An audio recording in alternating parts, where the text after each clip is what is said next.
न दुनिया के तारू, न दुनिया के तारू। टूटल बाटे हमारी, टूटल बाटे हमारी न दुनिया के तार हो, टूटल बाटे हमारी न दुनिया के तार। चला ना जोड़ा था पिया, चला ना जोड़ा था पिया मालीपुर बाजार हो। टूटल बाटे हमारी न दुनिया के तार हो, टूटल बाटे हमारी न दुनिया के तार हो। टूटल बाटे हमारी, टूटल बाटे हमारी।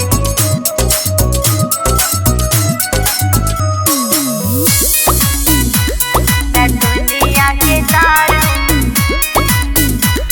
न दुनिया के तारू। यादों के समोसा बड़ा बाटे मशहूर हो, बाटे मशहूर हो जी, बाटे मशहूर हो।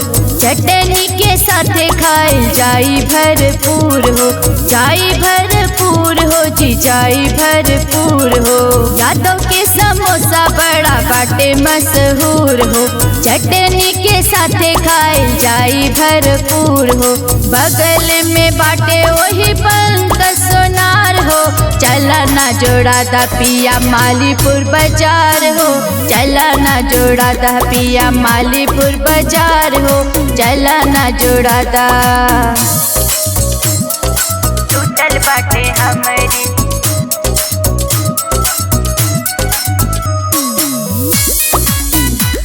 न दुनिया के तारू, न दुनिया के तारू। साहो वस्त्रालय पे भीड़ होला भारी, भीड़ होला भारी पिया, भीड़ होला भारी। मिलेला पलमुआ सितारा वाली साड़ी, सितारा वाली साड़ी हो, सितारा वाली साड़ी। साहू वस्त्रालय पे भीड़ होला भारी, मिलेला पलमुआ सितारा वाली साड़ी। गोटेदार लहंगा मिलेला रंगदार हो। चला ना जोड़ा दा पिया मालीपुर बाजार हो, चला ना जोड़ा दा पिया मालीपुर बाजार हो। चला ना जोड़ा दा, टूटल बाटे हमारी।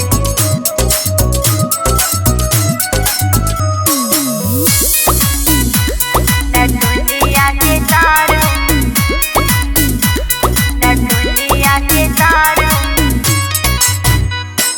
सुना हनुमान राजा बतिया तुमाना, बतिया तुमाना हो, बतिया तुमाना। श्याम जी देवरवा के कमजिन जाना, कमजिन जाना हो जी, कमजिन जाना। सुना हनुमान राजा बतिया तुमाना, श्याम जी देवरवा के कमजिन जाना। लहंगा ओ चोली बेचे सूट सलवार हो। चला ना जोड़ा दा पिया मालीपुर बाजार हो, चला ना जोड़ा दा पिया मालीपुर बाजार हो।